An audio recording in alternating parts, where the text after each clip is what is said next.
प्रियाः सुहृदः व्याकरणे कृत्प्रत्ययाः इत्यस्मिन् विषये अस्मिन् पाठे उपस्थितानां भवतां समेषां हार्दिकं स्वागतम्।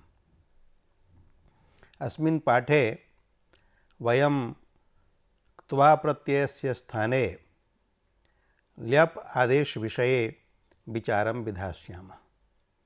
तत्र प्रमुखतया येषु विषयेषु अस्माभिः विचारो विधास्यते ते विषयाः सन्ति। ल्यप् आदेशः कदा भवति, ल्यपि के अनुबन्धाः सन्ति, ल्यपि कानि कानि कार्याणि भवन्ति, कानि च न भवन्ति, क्त्वा प्रत्यये परे यानि कार्याणि भवन्ति तेषु कानि कानि कार्याणि ल्यपि अपि भवन्ति, कानि च ल्यपि परे न भवन्ति। ल्यपि आदेशे कृते रूपाणि कीदृशानि सिद्ध्यन्ति, एतेषां विषयाणां विचारः अस्माभिः अस्मिन् पाठे विधास्यते। सर्वप्रथमं ल्यप् आदेशः कदा भवति इति विचार्यते। समासे क्त्वः स्थाने ल्यप् आदेशो भवति, अर्थात् क्त्वा प्रत्ययान्तस्य शब्दस्य यदा अव्ययेन सह समासो भवति तदा क्त्वा प्रत्ययस्य स्थाने अयम् आदेशो भवति, किन्तु नया समासे न भवति। आदेश विधायकं सूत्रम् अस्ति समासे नये पूर्वे क्त्वो ल्यप्। अत्र विच्छेदः अस्ति समासे अनय पूर्वे इति। तस्मात् कारणात् अनय पूर्वे समासे क्त्वा प्रत्ययस्य स्थाने ल्यप् आदेशो भवति। ज्ञातव्यं यत् क्त्वा प्रत्ययान्तस्य समासः केन भवति। क्त्वा प्रत्ययान्तस्य शब्दस्य प्रायः गतिसंज्ञकेन प्र परा इत्यादि शब्देन सह समासो भवति। समास विधायकं सूत्रम् अस्ति कुगति प्रादयः इति। अनेन सूत्रेण कुशब्दस्य गतिसंज्ञकानां प्र परा इत्यादि शब्दानां च समासो भवति। यदा समासो भवति तदा क्त्वः स्थाने ल्यप् आदेशो भवति। ल्यपि के अनुबन्धाः सन्ति इति इदानीं विचार्यते। ल्यपि लकारपकारयोः इत्संज्ञा भवति, अतः तयोः लोपो भवति। तत्र य इत्येव शिष्यते। ल्यपि कानि कानि कार्याणि भवन्ति, कानि च न भवन्ति इति विचारे दृश्यते यत् ल्यपि परे इडागमाभावः गुणाभावश्च भवति। यतो हि इट् भवति वलादेः आर्धातुकस्य, ल्यप् बलादिः नास्ति, अतः वलादित्वाभावात् ल्यपः इडागमो न भवति। क्त्वा प्रत्ययः कित् वर्तते, तस्य आदेशः अस्ति ल्यप्, अतः ल्यप् स्थानिवत्वेन किद् भवति। कित्वात् किङिति च इति निषेधात् गुणो न भवति। सर्वप्रथमम् अजन्तधातुभ्यः कानिचित् उदाहरणानि ल्यबादेशस्य प्रदर्श्यन्ते। तत्रापि अजन्तेषु तेभ्यो धातुभ्यो ल्यपः उदाहरणानि प्रदर्श्यन्ते येषु आदे च उपदेशे शेति इति सूत्रेण आत्वं विहाय अन्यत् किमपि कार्यं नास्ति। एजन्तस्य धातोस्तु आत्वं भवति आदे च उपदेशे शेति इति सूत्रेण। यथा ज्ञाधातोः क्त्वा प्रत्यये ज्ञात्वा इति रूपं भवति, तस्य वि इति शब्देन सह समासे विज्ञाय इति ल्यबन्तं रूपं सिद्ध्यति। एवं या धातोः क्त्वा प्रत्यये यात्वा इति अव्ययस्य उपशब्देन सह समासे ल्यबादेशे उपयाय इति रूपं, स्नाधातोः क्त्वा प्रत्यये स्नात्वा इति अव्ययस्य सं शब्देन सह समासे ल्यबादेशे संस्नाय इति रूपं, तथैव त्रयिङ् धातोः एजन्तस्य आत्वे त्रा इति रूपं, तस्मात् क्त्वा प्रत्यये त्रात्वा इति अव्ययस्य सम इत्यनेन सह समासे संत्राय इति रूपं भवति। भा धातोः क्त्वा प्रत्यये भात्वा इति त्वा प्रत्ययान्तस्य आङ् शब्देन सह समासे आभाय इति रूपं भवति। ध्यै इत्यस्य आत्वे ध्या धातोः क्त्वा प्रत्यये ध्यात्वा इत्यस्य अनुशब्देन सह समासे अनुध्याय इति रूपं भवति। एवं नी धातोः क्त्वा प्रत्यये नीत्वा इत्यस्य आङ् शब्देन सह समासे आनीय इति रूपं भवति। अत्र ल्यपः कित्वात् धातोः गुणो न भवति। एवं क्रीशब्दात् क्त्वा प्रत्यये क्रीत्वा इत्यस्य विशब्देन सह समासे विक्रिय इति रूपम्। अत्रापि गुणाभावः। पी धातोः दिवादिगण पठितात् त्वा प्रत्यये पीत्वा इत्यस्य निशब्देन सह समासे निपीय इति रूपम्। अत्रापि गुणाभावः। भू धातोः क्त्वा प्रत्यये भूत्वा इति क्त्वान्तस्य संशब्देन सह समासे ल्यपि संभूय इति रूपम्। अत्र इडभावः गुणाभावश्च। सु धातोः क्त्वा प्रत्यये सूत्वा इत्यस्य प्रशब्देन समासे प्रसूय इडभावः गुणाभावश्च। तथैव धू धातोः क्त्वा प्रत्यये धूत्वा इत्यस्य विशब्देन सह समासे विधूय इति रूपं भवति। अत्रापि इडभावः गुणाभावश्च भवति। क्री विक्षेपेत उदादिः क्त्वा प्रत्यये कीर्त्वा इत्यस्य विशब्देन समासे विकीर्य इति रूपं भवति।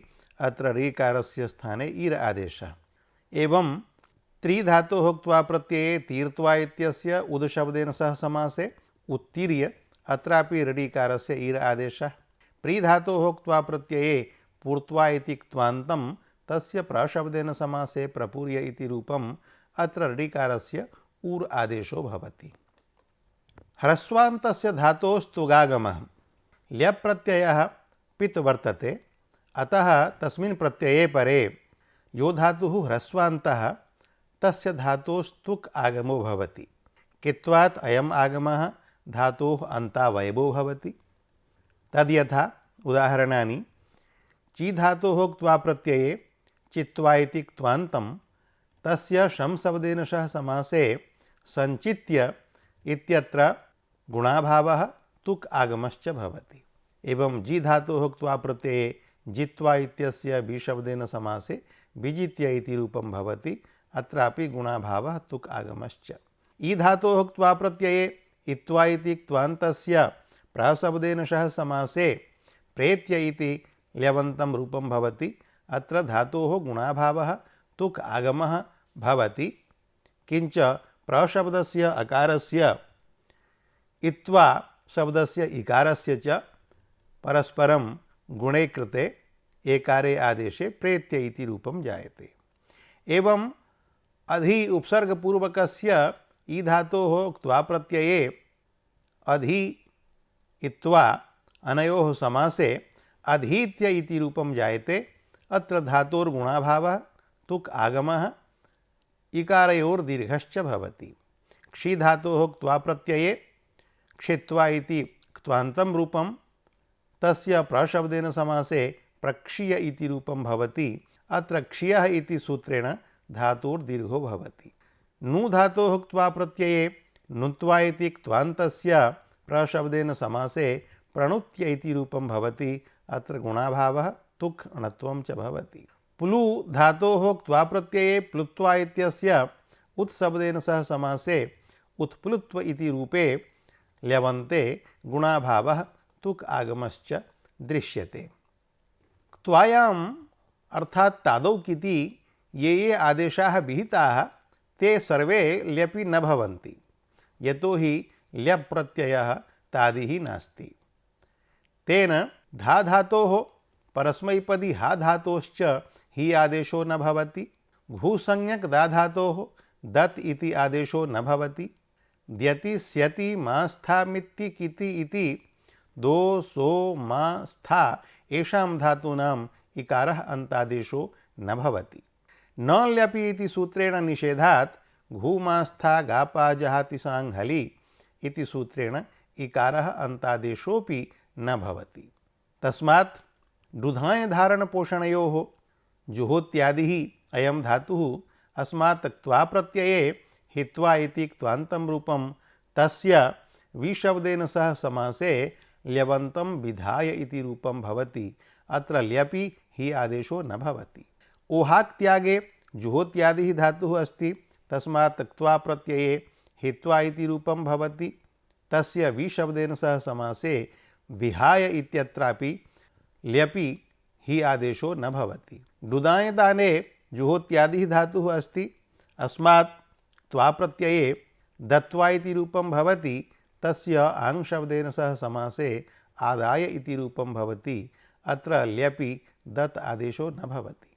एवं दाणदाने इति भ्वादिः धातुः, तस्मात् क्त्वा प्रत्यये दत्वा इति क्त्वान्तं तस्य आङ् शब्देन समासे आदाय इति ल्यबन्तं रूपम्। अत्र ल्यपि दत् आदेशो न भवति। देङ्रक्षणे भ्वादिः धातुः अस्ति, अस्मात् क्त्वा प्रत्यये दत्वा इति रूपं तस्य शं शब्देन समासे संदाय इति ल्यबन्तं रूपं भवति। अत्रापि ल्यपि दत् आदेशो न भवति। दाप्लवने अयम् अदादिः अस्मात् क्त्वा प्रत्यये धात्वा इति क्त्वान्तं तस्य प्रशब्देन समासे प्रदाय इति रूपम्। एवं दैपुशोधने भ्वादिः अस्य क्त्वा प्रत्यये दात्वा इति क्त्वान्तं रूपं तस्य अनुशब्देन समासे अनुदाय इति ल्यबन्तं रूपं ज्ञातव्यम्। दो अवखण्डने दिवादिः अस्ति, अस्मात् क्त्वा प्रत्यये दित्वा इति क्त्वान्तं रूपं भवति। तस्य अवशब्देन सह समासे अवदाय अत्र ल्यपि इत्वं न भवति। शो अन्तकर्मणि दिवादिः धातुरस्ति, अस्मात् क्त्वा प्रत्यये सित्वा इति क्त्वान्तं रूपं भवति। तस्य अवशब्देन सह समासे अवसाय इत्यत्र ल्यपि इत्वं न भवति। एवं माने अदादिः अस्मात् क्त्वा प्रत्यये मित्वा इत्यस्य प्रशब्देन समासे प्रमाय इत्यत्रापि इत्वं न भवति। माङ् माने शब्दे च अयं जुहोत्यादिः वर्तते, अस्मात् क्त्वा प्रत्यये मित्वा इति क्त्वान्तं रूपं तस्य अनुशब्देन समासे अनुमाय इत्यत्रापि इत्वं न भवति। मेङ् प्रणिदाने अयं भ्वादिः वर्तते, अस्मात् क्त्वा प्रत्यये मित्वा इति क्त्वान्तस्य उपशब्देन सह समासे उपमाय अत्रापि इत्वं न भवति।ष्ठा अर्थात् स्था गतिनिवृत्तौ भ्वादिः वर्तते, अस्मात् क्त्वा प्रत्यये स्थित्वा इति क्त्वान्तं तस्य उदशब्देन समासे उत्थाय इति ल्यबन्तं रूपं भवति। अत्रापि इत्वं न। गै शब्दे एचः आत्वे गा इति भ्वादिः धातुः, अस्मात् क्त्वा प्रत्यये गीत्वा इति क्त्वान्तं तस्य सुशब्देन समासे ल्यपि सुगाय अत्रापि आकारस्य ईत्वं न भवति। पापाने भ्वादिः क्त्वा प्रत्यये पीत्वा इति रूपं तस्य परिशब्देन समासे परिपाय अत्रापि आकारस्य ईत्वं न भवति। इदानीं हलन्त धातुभ्यः क्त्वा प्रत्ययस्य स्थाने ल्यवादेशे रूपाणि प्रदर्श्यन्ते। हलन्तेषु अपि प्रथमं तेभ्यो धातुभ्यो ल्यवन्तरूपाणि दर्श्यन्ते, यत्र धातौ ल्यप् योगे रूपं सिद्ध्यति, अन्यत् किमपि कार्यं धातौ वा प्रत्यये वा नास्ति। तद्यथा पठधातोः क्त्वा प्रत्यये पठित्वा इति क्त्वान्तस्य प्रशब्देन समासे प्रपठ्य इति रूपं, तनधातोः क्त्वा प्रत्यये तनित्वा इत्यस्य विशब्देन समासे ल्यपि वितन्य इति रूपं, एधधातोः क्त्वा प्रत्यये एधित्वा इत्यस्य सम शब्देन समासे समेध्य इति रूपं, सेवधातोः क्त्वा प्रत्यये सेवित्वा इत्यस्य सम शब्देन समासे ल्यपि संक्षेप्य इति रूपं भवति। हस्धातोः क्त्वा प्रत्यये हसित्वा इत्यस्य प्रशब्देन समासे प्रहस्य इति, पत् धातोः क्त्वा प्रत्यये पतित्वा इत्यस्य निशब्देन समासे निपत्य इति, अर्च धातोः क्त्वा प्रत्यये अर्चित्वा इत्यस्य संशब्देन समासे समर्च्य इति, आस धातोः क्त्वा प्रत्यये आसित्वा इत्यस्य उपशब्देन समासे दीर्घे उपास्य इति रूपं भवति। एवं ईक्ष धातोः क्त्वा प्रत्यये ईक्षित्वा इत्यस्य संशब्देन समासे समीक्ष्य इति रूपं, निन्द धातोः क्त्वा प्रत्यये निन्दित्वा इत्यस्य विशब्देन समासे ल्यपि विनिन्द्य इति रूपं, आप धातोः क्त्वा प्रत्यये आप्त्वा इत्यस्य संशब्देन समासे समाप्य इति रूपं, क्षिप् धातोः क्त्वा प्रत्यये क्षिप्त्वा इत्यस्य प्रशब्देन समासे प्रक्षिप्य इति रूपं। हलन्तेषु इगुपदानां सेटां धातूनां सेटः क्त्वः कित्वा भावात् क्त्वी उपधा गुणो मृजेर्वृद्धिश्च भवति, किन्तु ल्यपः इडागमाभावात् तस्य स्थानिवत्वेन कित्वात् ल्यपि गुणो वृद्धिश्च न भवति। तद् यथा वृत् धातोः क्त्वा प्रत्यये वर्तित्वा इत्यस्य पराशब्देन समासे परावृत्य इति रूपं, इष धातोः क्त्वा प्रत्यये एषित्वा इत्यस्य अनुशब्देन समासे अन्विष्य इति रूपं, अत्र अनोः उकारस्य यण् वकारो भवति। बुध धातुः भुवादिः तस्मात् क्त्वा प्रत्यये बोधित्वा इत्यस्य क्त्वान्तस्य प्रशब्देन समासे प्रबुध्य इति रूपं, गुप् धातोः क्त्वा प्रत्यये गोपित्वा इत्यस्य संशब्देन समासे संगुप्य इति रूपं भवति। एवं कुप् धातोः क्त्वा प्रत्यये कोपित्वा इति क्त्वान्तस्य प्रशब्देन समासे प्रकुप्य इति लेवन्तं रूपं, हृष धातोः क्त्वा प्रत्यये हर्षित्वा इति क्त्वान्तस्य प्रशब्देन समासे ल्यपि प्रहृष्य इति रूपं, मृज धातोः क्त्वा प्रत्यये मार्जित्वा इत्यस्य संशब्देन समासे समृज्य इति लेवन्तं रूपं भवति। यथा क्त्वायां संप्रसारणं भवति तथैव ल्यपि अपि स्थानिवत्वेन कित्वात् संप्रसारणं भवति। तद् यथा ग्रहधातोः क्त्वा प्रत्यये गृहीत्वा इति क्त्वान्तस्य संशब्देन समासे ल्यपि संगृह्य इति रूपं, व्यधधातोः क्त्वा प्रत्यये विद्ध्वा इति क्त्वान्तस्य आङ्शब्देन समासे आविध्य इति लेवन्तं रूपं, प्रच्छधातोः क्त्वा प्रत्यये पृष्ट्वा इत्यस्य आङ्शब्देन समासे आपृच्छ्य इति लेवन्तं रूपं भवति। एवं वच धातोः क्त्वा प्रत्यये उक्त्वा इत्यस्य प्रशब्देन समासे प्रोच्य इति रूपं भवति, अत्र अकारस्य उकारस्य च ओकारो गुणो भवति। स्वप धातोः क्त्वा प्रत्यये सुप्त्वा इति क्त्वान्तस्य प्रशब्देन समासे प्रसुप्य इति लेवन्तं रूपं भवति। यज धातोः क्त्वा प्रत्यये इष्ट्वा इति क्त्वान्तस्य संशब्देन समासे समिष्य इति लेवन्तं रूपम्। एवं वप धातोः क्त्वा प्रत्यये उप्त्वा इत्यस्य सुशब्देन समासे सूप्य इति लेवन्तं रूपम्, अत्र उकारयोर्दीर्घो भवति। वस धातोः क्त्वा प्रत्यये उषित्वा इति लेवन्तस्य उपशब्देन समासे उपोष्य इति रूपम्, अत्र अकारस्य उकारस्य च गुणो ओकारो भवति। वद धातोः क्त्वा प्रत्यये उदित्वा इति लेवन्तस्य अनुशब्देन सह समासे अनूद्य इति रूपं भवति, अत्र अनुशब्दस्य उदित्वा शब्दस्य च उकारयोर्दीर्घो भवति। केषाञ्चित् धातूनां संप्रसारण निषेधोऽपि वर्तते। तद् यथा ल्यपि च इति सूत्रेण वेय धातोः, ज्यश्च इति सूत्रेण ज्या धातोः, व्यश्च इति सूत्रेण व्यय धातोश्च ल्यपि संप्रसारण निषेधो विहितः अस्ति। किंच विभाषा परेः इति सूत्रेण परेः परस्य व्ययः ल्यपि संप्रसारण विकल्पः कृतः अस्ति। तद् यथा उदाहरणेन स्पष्टीक्रियते। वेय धातोः एचः आत्वे वा इति रूपात् क्त्वा प्रत्यये क्त्वान्तम् उत्वा इति रूपं भवति, तस्य प्रशब्देन सह समासे प्रवाय इति रूपं भवति, अत्र ल्यपि च इति निषेधात् संप्रसारणं न भवति। एवं ज्या धातोः क्त्वा प्रत्यये जीत्वा इति रूपं भवति, तस्य प्रशब्देन सह समासे ल्यपि प्रज्याय इति रूपं भवति। ज्यश्च इति सूत्रेण निषेधात् अत्र संप्रसारणं न भवति।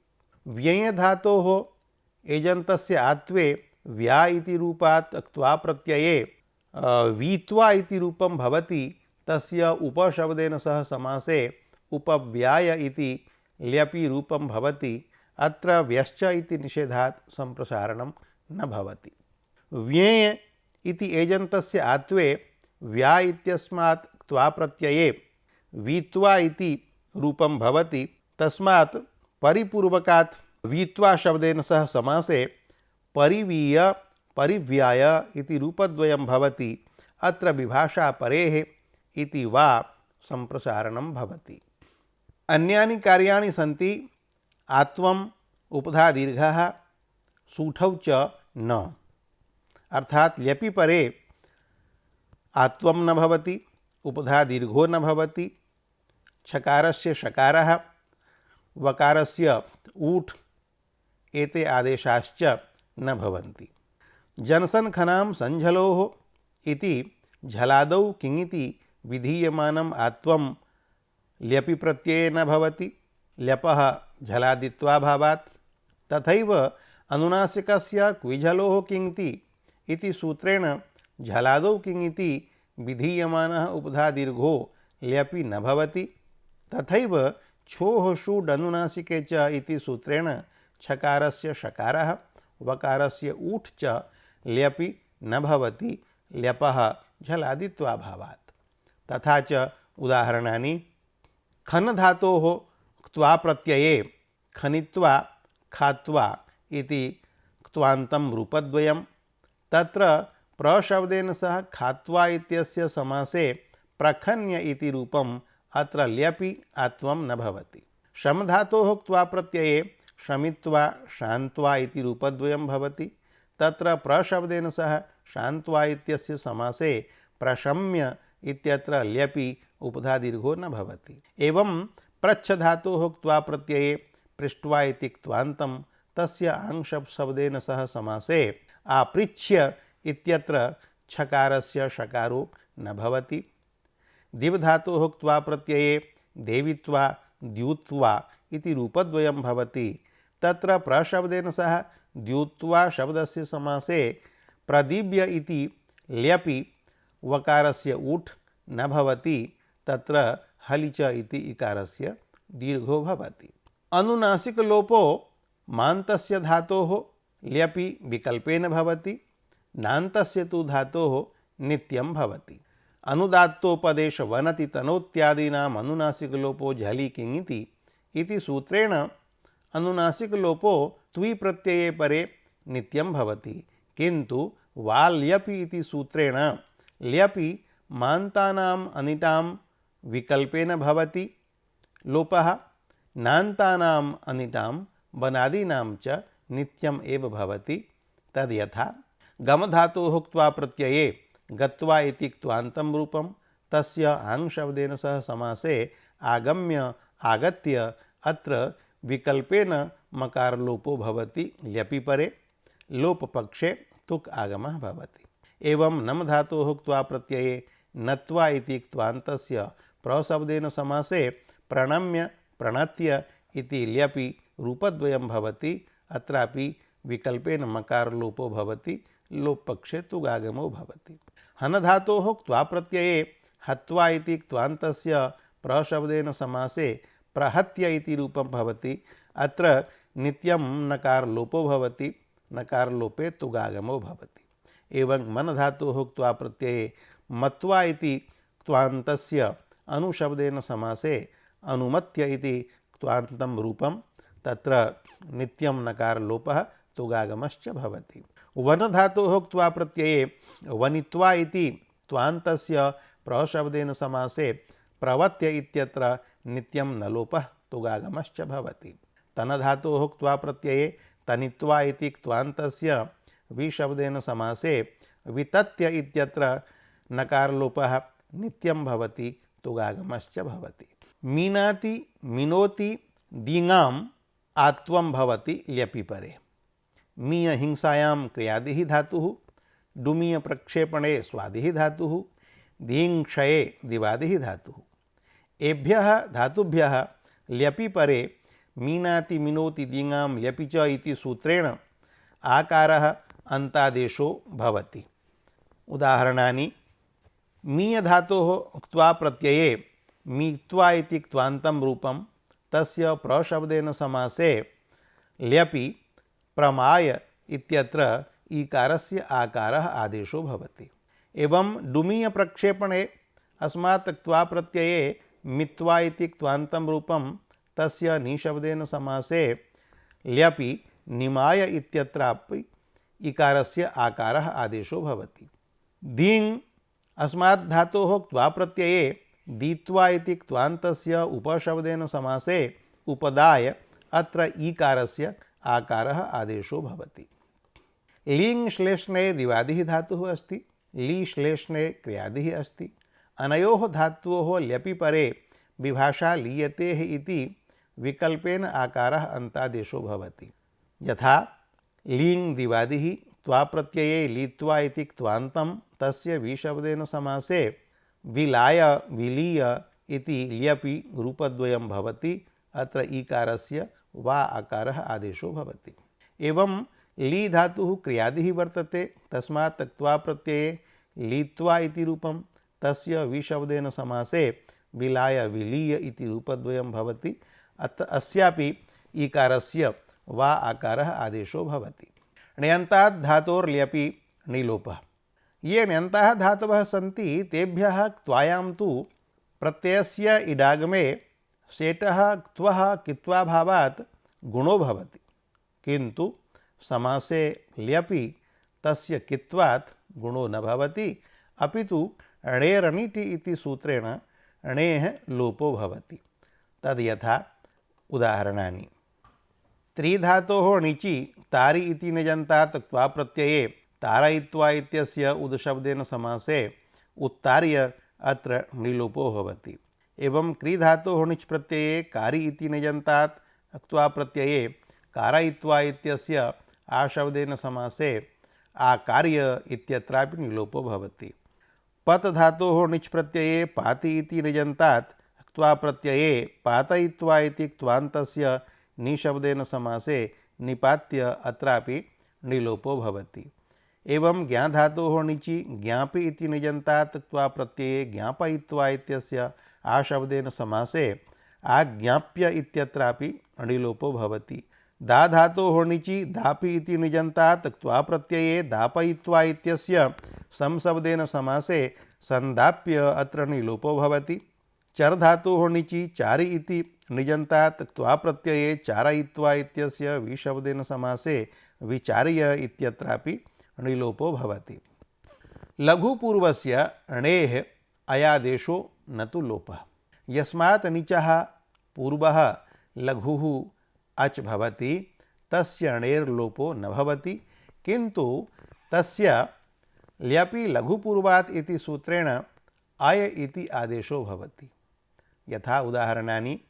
गणधातोः णिच् प्रत्यये गणि इति णिजन्तात् धातोः क्त्वा प्रत्यये गणयित्वा इति रूपम् अस्ति, तस्य विशब्देन समासे विगणय्य अत्र णेर्लोपो न, किन्तु णेः स्थाने अयादेशः कृतः ल्यपि परे। एवं गम धातोः णिचि गमि इति णिजन्तात् क्त्वा प्रत्यये गमयित्वा इति क्त्वान्तस्य संशब्देन सह समासे संगमय्य इत्यत्र ल्यपि णेः अयादेशो भवति। नम धातोः णिचि नमि इति त्वा धातोः नमि इति धातोः क्त्वा प्रत्यये नमयित्वा इति क्त्वान्तस्य प्रशब्देन समासे ल्यपि प्रणमय्य इत्यत्र णेः अयादेशो भवति। शम धातोः णिचि शमि इति णिजन्तात् क्त्वा प्रत्यये शमयित्वा इत्यस्य प्रशब्देन समासे प्रशमय्य इत्यत्र ल्यपि णेः अयादेशो भवति। तथैव घट धातोः णिचि घटि इति निजन्तात् क्त्वा प्रत्यये घटयित्वा इत्यस्य विशब्देन समासे विघटय्य इत्यत्र णेः अयादेशो भवति। आप धातोः परस्यापि णेः अयादेशो विकल्पेन भवति विभाषापः इति सूत्रेण। यथा आप धातोः णिचि आपि इति णिजन्तो धातुः, तस्मात् क्त्वा प्रत्यये आपयित्वा इति क्त्वान्तं रूपं तस्य प्रशब्देन समासे प्रापय्य प्राप्य इति रूपद्वयं भवति, यतोहि अत्र विभाषा णेः अयादेशः पक्षे णिलोपो भवति। अद धातोः स्थाने ल्यपि परेपि जग्ध इति आदेशो भवति। अदो जग्धिर्ल्यप्तिक् इति सूत्रेण तेन यथा क्त्वी प्रत्यये जग्ध्वा इति रूपं भवति तथैव समासे ल्यपि प्रजग्ध्य इति रूपं भवति इति बोध्यम्। एवम् अस्मिन् पाठे समासे क्त्वः स्थाने ल्यप् इति आदेशे कृते अजन्तधातूनां सेटाम् अनिटां च यानि यानि रूपाणि भवन्ति तानि अस्माभिः सोदाहरणं प्रदर्शितानि। तथैव हलन्तधातूनाम् अपि सेटाम् अनिटां च पृथक् पृथक् ल्यवन्तानि रूपाणि कार्यविशेषान् दर्शयित्वा प्रदर्शितानि। क्त्वः अपेक्षया ल्यपि यानि यानि विशेषकार्याणि भवन्ति किंबा क्त्वी प्रत्यये यानि कार्याणि तानि ल्यपि न भवन्ति तान्यपि सर्वाणि सोदाहरणं निरूपितानि।